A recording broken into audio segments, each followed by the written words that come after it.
കൊല്ലാൻ വേണ്ടി പറയല്ല, മനസ്സിലായില്ല? കൊല്ലാൻ വേണ്ടി പറയല്ല, ഖിസാസ് ഉണ്ടാവില്ല. കാരണം ശരഈയായ അടിയാണ്. കാരണം 40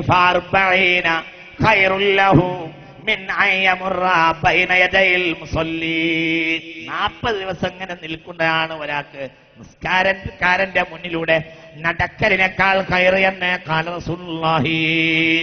മുഅ്മിനീങ്ങൾ ചിന്തിക്കണം. അങ്ങനെയുള്ള ചില ആദാബുകൾ വളരെ ആദാബോടുകൂടെ, വളരെ ചിട്ടയോടെയും ആദാബോടുകൂടെയും അച്ചടക്കത്തോടെയും പള്ളിയിലിരിക്കണം. ഖുർആൻ ദിക്റിനെ പെരുപ്പിക്കുകയും വേണം. ഒന്നാം കാലക്കാരെ ജുമയോട് ഒപ്പിക്കാൻ വേറെ ചില ആദബുകൾ കൂടി ചെയ്യേണ്ടതുണ്ട്. അത് രാവിലെ പോകൽ മാത്രമല്ല, ഒന്നാം കാലക്കാരുടെ ജുമയുടെ ആദബിൽപ്പെട്ടതാണ് വെള്ളിയാഴ്ച ദിവസം 2 ബാങ്ക് കൊടുക്കുക. ആദാബിൽ അസ്ലാഫായ ആളുകൾ ചെയ്തിട്ടുള്ളതാണ്. ചിന്തിക്കണം. ജുമയും അതും ശ്രദ്ധിക്കേണ്ടതാണ്. ആരാ നടപ്പിലാക്കിയത്? ഇത് പറയാതെ നമ്മളെ വിഷയം പൂർത്തിയാവില്ല. അതുകൊണ്ട് ഞാനത് പറയുന്നത് അസ്ലാഫിന്റെ പ്രാധാന്യത്തിൽപ്പെട്ടതാണ്. അതിരാവിലെ പോകൽ മാത്രമല്ല. ആരാ നടപ്പിലാക്കിയത്? സയ്യിദ്നാ ഉസ്മാൻ റളിയല്ലാഹു അൻഹു ഇന്നത്തെ രൂപത്തിൽ നടപ്പിലാക്കിയത്. നേരത്തെ ഒരു ഐലാൻ ഉണ്ട് എന്ന് ബുഖാരിയൊക്കെ പറയുന്നുമുണ്ട്. ഇന്നത്തെ രൂപത്തിൽ ആരാ ഉസ്മാൻ? റഅയ്തു ഫീ ബാബിൽ ജന്ന മക്തൂബൻ ബിഇസ്മി ഉസ്മാൻ. ഉസ്മാനിന്റെ പേര് സ്വർഗ്ഗത്തിലെ വാതിലിൽ എഴുതി വെച്ചത് ഞാൻ കണ്ടുവെന്ന് ഖാല റസൂലുള്ളാഹി. അതാണ് സയ്യിദ്നാ ഉസ്മാൻ ബിൻ അഫ്ഫാൻ റളിയല്ലാഹു. ഖുർആൻ ഓതിയപ്പോഴാണ് മരിച്ചുപോയത്. ഖുർആൻ ഓതിയപ്പോൾ ഹബീബായ നബി പറഞ്ഞിട്ടുണ്ട്, ഖുർആൻ ഓതുമ്പോൾ മരിച്ചു പോകുമെന്ന്. ഖുർആൻ ഓതുമ്പോൾ ഒരു സംഘം നിന്നെ കൊലപ്പെടുത്തുമെന്ന് ഹബീബായ നബി പറഞ്ഞിട്ടുണ്ട്. ആ ആയത്തായിരിക്കും നീ ഓതുക എന്നും റസൂലുള്ളാഹി പറഞ്ഞിട്ടുണ്ട്. ആ ആയത്ത് ഓതുമ്പോഴെല്ലാം അപ്പുറപ്പുറം തിരിഞ്ഞു നോക്കുന്ന ഒരു പതിവ് ഉസ്മാൻ ബിൻ അഫ്ഫാൻ ഉണ്ടായിരുന്നു അത്ര. ആ ആയത്തിന്റെ അവിടെ എത്തുമ്പോഴാണ് നമ്മളെ കൊല്ല എന്ന് പറഞ്ഞിട്ടുണ്ട്. അവസാനം കൊന്നത് ആ ആയത്തിന് അവിടെ എത്തിയപ്പോഴാണ്. റളിയല്ലാഹു അൻഹു. അതാണ് സയ്യിദ്നാ ഉസ്മാൻ മരിക്കുന്ന നേരത്തെ നോമ്പുകാരനായിരുന്നു മുസ്തഫായ റസൂലുള്ളാഹി. വീട്ടിലേക്ക് വിളിച്ചു പറഞ്ഞത് ഭാര്യ കേട്ടു. റസൂലുള്ളാഹിന്റെ ശബ്ദമാണ് കേട്ടത്. ഹബീബായ നബിയുടെ ശബ്ദം കേട്ടു. ഇങ്ങോട്ട് പോരെ, ഞാൻ അള്ളാഹുവിന്റെ സ്വർഗത്തിൽ വെച്ച് നോമ്പ് തുറക്കാമെന്ന് മുസ്തഫായ നബി സല്ലല്ലാഹു അലൈഹി വസല്ലം വീട്ടിന്റെ മോന്തായത്തിൽ ഹബീബായ നബിയെ ഞങ്ങൾ കണ്ടുകൊണ്ട് പറയുന്നത് ഏതോ ഇന്ന് അന്തല്ലാത്ത ഒരാൾ പറഞ്ഞ് നിങ്ങൾ വിചാരിക്കണ്ട. ഏതോ ഒരു സംഘടനാ പ്രവർത്തകൻ പറഞ്ഞ് പക്ഷപാതിത്വം പറഞ്ഞാണ് വിചാരിക്കണ്ട. ആരാണ് ഇത്? അൽ ബിദായിൽ ഇബ്നു തൈമിയയുടെ ശിഷ്യൻ ഹാഫിള് ഇബ്നു കസീർ പോലും ഇത് രേഖപ്പെടുത്തിയിട്ടുണ്ട്. റഹ്മത്തുള്ള വെറുതെ പറയുകയല്ല. ഇത് വെറുതെ പറയുന്ന സദസ്സുമല്ല. ഹബീബായ റസൂലുള്ളാഹി സ്വല്ലല്ലാഹു അലൈഹി വസല്ലം വീട്ടിന്റെ മോന്തായത്തിൽ വന്നിട്ട് ബിശാറത്ത് പറഞ്ഞ് മരിപ്പിച്ച ആളാണ് സയ്യിദ്നാ ഉസ്മാൻ ഇബ്നു അഫ്ഫാൻ.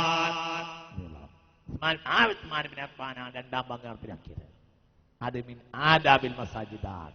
പള്ളിന്റെ ആദബ് പള്ളിയാണെങ്കിൽ അതൊക്കെ ചെയ്യേണ്ടതാണ്. കാരണം സാബിഖൂനൽ അവ്വലൂന മിനൽ മുഹാജിരീന വൽ അൻസാർ വല്ലദീന തബഊഹും ബിഇഹ്സാൻ. ഞാൻ വിശദീകരിക്കുന്നില്ല. അതേപോലെ തന്നെ അതിപ്രധാനപ്പെട്ട ഒരു കാര്യം പറയേണ്ടതാണ്. ജുമുഅ അല്ലാഹു തആല എല്ലാ മുസ്ലിമീങ്ങൾക്കും ഫർളാക്കിയിട്ടുണ്ട്. ഇല്ല അലാ അർബഅ, 4 വിഭാഗത്തിന് ജുമുഅ ഇല്ല. ഒന്നാമത്തേത് അൽ മർആ, പെണ്ണിന് ജുമുഅ. പെണ്ണിന് ചില കാര്യങ്ങളൊക്കെ ചിട്ടയാണ്. അല്ലെങ്കിൽ പെണ്ണ് ചിട്ടയുടെ ആളാണ്. അത് പ്രത്യേകമായി ശ്രദ്ധിക്കണം. റമൽ നടത്തം നടക്കണം. തവാഫ് ചെയ്യുന്നവരും സഈ ചെയ്യുന്നവരും ആര് ചെയ്യരുത്? പച്ചത്തൂണിന്റെ ഇടയിൽ സഈൽ പായണം. ആര്? ആണുങ്ങള്. പെണ്ണ് പായാൻ പാടില്ല. പെണ്ണ് പായണ്ട. പെണ്ണുങ്ങൾ നല്ലോണം പായുന്ന ആളുകൾ കേരളത്തിലുണ്ടല്ലോ. നല്ലോണം പായുന്ന പെണ്ണുങ്ങളെ നാട്ടിൽ നിന്നാണല്ലോ നമ്മൾ പോകുന്നത്. പിന്നെന്ത്? പെണ്ണിന് ഒതുക്കാണ് അവരെ അസ്ല്. ആദ്യത്തെ ശേഷം സഈ വരുന്ന തവാഫുകളിൽ ആദ്യത്തെ 3 തൗഫത്തുകളിൽ റമൽ സുന്നത്ത പായണം. ഇല്ല നിസാ, ആർക്കില്ല? ആണ് മരിച്ചാൽ പെണ്ണ് മരിച്ചാലും കഫൻ ചെയ്തിട്ട് പേക്കാക്കിയിട്ട് അവർ തരും. നമ്മൾ കൊണ്ടുപോകും. പെണ്ണിനില്ല. കുഴിച്ചിടാൻ കൊണ്ടുപോകുന്നത് നമ്മളാണ്. അതിന്റെ മറവ് ചെയ്യാൻ വേണ്ടി ഖബറിലേക്ക് ഇറക്കേണ്ടത് നമ്മൾ തന്നെയാണ്. ഒക്കെ നമ്മൾ തന്നെ, ഒക്കെ ആണുങ്ങളാ ചെയ്യുക. പെണ്ണിന് അവിടെ ഒന്നും സ്ഥാനമില്ല, അവിടെ ഒന്നും പെണ്ണിന് പ്രാധാന്യങ്ങളില്ല. പെണ്ണിന് അല്ലാഹു തആല വഖർന ഫീ ബുയൂതികുന്ന വലാ തബറുജ്ന തബറുജൽ ജാഹിലിയത്തിൽ ഉലാ. പെണ്ണിനോട് അല്ലാഹു തആല അടങ്ങിയിരിക്കാനാണ് പറഞ്ഞിട്ടുള്ളത്. അതുകൊണ്ടാണ് പുണ്യനബി പറഞ്ഞത് ഖൈറു മസാജിദിൻ നിസാഇ ഖൈറു ബുയൂതിഹിന്ന ഖാല റസൂലുള്ളാഹി. പെണ്ണിന്റെ നമസ്കാരത്തിന് അവർക്ക് ഏറ്റവും ഉത്തമമായ സ്ഥലം അവളെ വീട്ടിന്റെ അകത്തളമാണെന്ന് ഖാല റസൂലുള്ളാഹി. ഹബീബാ റസൂലുള്ളാഹി അങ്ങനെ പറഞ്ഞു. എന്ത് മാത്രമല്ല, പള്ളിയെ പറഞ്ഞിടത്ത് മുഴുവനും ഖുർആനാണിനെ പറഞ്ഞു. ഞാൻ വിശദീകരിക്കുന്നില്ല. ലാ തഖും ഫീഹി അബദാ ലമസ്ജിദുൻ ഉസ്സിസ അല തഖ്വാ മിൻ അവ്വൽ യൗം അഹഖു അൻ തഖൂമ ഫീഹി റിജാലുൻ യുഹിബ്ബൂന അൻ യതതഖറു എന്ന വിശുദ്ധ ഖുർആൻ. അവിടെ അങ്ങനെ പറഞ്ഞത്. പിന്നെയോ എല്ലായിടത്തും അങ്ങനെ പറഞ്ഞത്. എല്ലായിടത്തും അല്ലാഹു നൂറുസ് സമാവാതി വൽ അർള് പറഞ്ഞു വന്നിട്ട് പറഞ്ഞു في بيوتنا أذن الله أن ترفع ويذكر فيها اسمه يسبح له فيها بالغدو والآصال رجال لا تلهيهم تجارة ولا بيع عن ذكر الله. നാം വിശദീകരിക്കുന്നില്ല. അപ്പോൾ പള്ളിയുടെ ആദാബ് അതും ഉൾപ്പെടുത്തേണ്ടതാണ്. മിൻ لم نعلم من أمهات المؤمنين خرجت إلى جمعة ولا جماعة. ജമാഅത്തിന് സ്ഥിരമായി പോകുന്ന ഏർപ്പാട് ഏതെങ്കിലും ഒരു ഉമ്മഹാത്തുൽ മുഅ്മിനീൻ ഉണ്ടായതായി എനിക്കറിയൂല എന്ന് പറയുന്നത്. ഏതോ പുസ്തകം വായിച്ചിട്ട് ബെഞ്ച് മറിഞ്ഞ അപ്പുറത്തെ ക്ലാസ്സിലേക്ക് ചാടിയവനല്ല. 10 ലക്ഷം ഹദീസ് മനപ്പാഠമുണ്ടായിരുന്ന മഹാനായ മുഹമ്മദ് ഇബ്നു ഇദ്രീസ് ശാഫിഈ. ചിന്തിക്കണം, അതെമ്പാടും മതിയാവും. അതുകൊണ്ട് ഞാൻ വിശദീകരിക്കണില്ല. ബുദ്ധിയുള്ളവർക്ക് മനസ്സിലാക്കാൻ വേണ്ടി ഞാൻ പറഞ്ഞതാണ്. ചിന്തിക്കണം. ആദാബ് വേറെയുണ്ട്. എന്താ ആദാബുണ്ട്? ഇമാമ് പാഞ്ഞു മെമ്പർമക്കടെ കയറിയാൽ പോലെ ആ മാഷറെ വിളിക്കണം. അത് വെള്ളിയാഴ്ച അദബിൽപ്പെട്ടതാണ്. ഹബീബാ റസൂലുള്ളാഹി ആരാ പറയുന്നത്? ഇമാം ബുഖാരി സ്വഹീഹിൽ രേഖപ്പെടുത്തി. അൻ ജരീറിൻ ഖാല ഖാലഹു റസൂലുള്ളാഹി ഫീ ഹജ്ജത്തിൽ വദാഇ അൻസിത്തിന്നാസ്. ഞാൻ ഖുതുബക്ക് വരാണ്, ജനങ്ങളോടൊന്നും മിണ്ടാതിരിക്കാണ്. ജരീറിനോട് ഹബീബായ റസൂലുള്ളാഹി പറഞ്ഞു, ആളുകളോട് ബഹളം വെക്കരുത്, മിണ്ടാതിരിക്കാൻ. ഖുതുബക്ക് വരുന്ന ഹബീബായ നബി നേരത്തെ ആളെ പറഞ്ഞയച്ചു എന്ന് മിനയിൽ വെച്ച് അങ്ങനെ ചെയ്തു. സ്വഹീഹുൽ ബുഖാരി. ഈ ഹദീസ് ലക്ഷ്യം പിടിച്ചിട്ട് ഫുഖാഹ് പറയുകയാണ്. ആരോ കേരളത്തിൽ ഇന്ന് പറഞ്ഞതല്ല.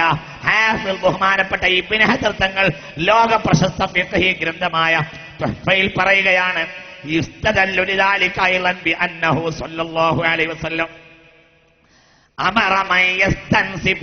മിണ്ടാതിരിക്കണ ഒരാളെ പറഞ്ഞയച്ചു. എന്നിട്ടോ ഖുത്ബ ഓതാൻ വേണ്ടി ഉദ്ദേശിച്ചപ്പോൾ ആളെ പറഞ്ഞയച്ചു മിണ്ടാതിരിക്കുകയെന്ന്. ഒരാൾ വന്നിട്ട് പറയണം ഒന്ന് മിണ്ടാതിരിക്കുന്നു എന്ന് പറയണം. ഇത് മുക്രിയാളെ പരിപാടിയാണ്.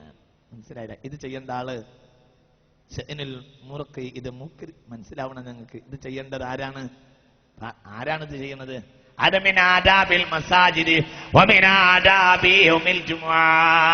ഇതൊക്കെ വെറുതെ കാട്ടിക്കുട്ടി ഉണ്ടാക്കിയ അനാചാരം എന്നൊന്നും പറയണ്ട. നമുക്ക് വന്നു പോയത് ആചാരമൊക്കെ അനാചാരമൊക്കെ കൊണ്ടുപോയിട്ട് ആചാരമാക്കി. ഇത് തുഹ്ഫ മിൻഹാജിനെ വിശദീകരിച്ചുകൊണ്ട് രേഖപ്പെടുത്തിയിട്ടുണ്ട്. നോക്കൂ. അത് മാത്രല്ല, ഇമാം ഒരു വടി പിടിച്ചു നിൽക്കൽ വളരെ പ്രധാനപ്പെട്ട സുന്നത്താണ്. ഒന്നിരിക്കൽ ഒരു കൗസ്, ഒരു ബില്ല്, റസൂലുള്ളാഹി മിക്കവാറും ബില്ല് അല്ലെങ്കിൽ ആസ, വടി. യുദ്ധമുള്ള സാഹചര്യമാണെങ്കിൽ കൗസ് പറഞ്ഞ ബില്ല്, ചിലപ്പോൾ സൈഫ്, വാള് അല്ലെങ്കിൽ വടി. നമ്മൾ രണ്ടിനും ജമ ചെയ്തു. നമ്മൾ പിടിക്കണത് എന്താണ്? വടിയാണ്. പക്ഷെ ഇതിന്റെ കോലം വളാക്കി. അതാണ് മാഷറ വാളുണ്ടായത്. സത്യത്തിൽ വാളൊന്നുമല്ല. എന്താണത്? പള്ളിൻ്റെ ഉള്ളിൽ വാളുണ്ടെന്നത് ആരും വരണ്ട. ഈച്ചനെ കൊല്ലാൻ വരെ പറ്റൂല. അത് പഴയ കാലത്ത് പൂതലായ വെറും മരത്തിന്റെ കഷ്ണമാണത്. അത് രണ്ട് കോലം അങ്ങനെ ഉണ്ടാക്കിയതാ. അങ്ങനെയാണ് കാര്യം. ഹാക്കിമാ കാര്യം നടപ്പാക്കാൻ വേണ്ടി വരിക.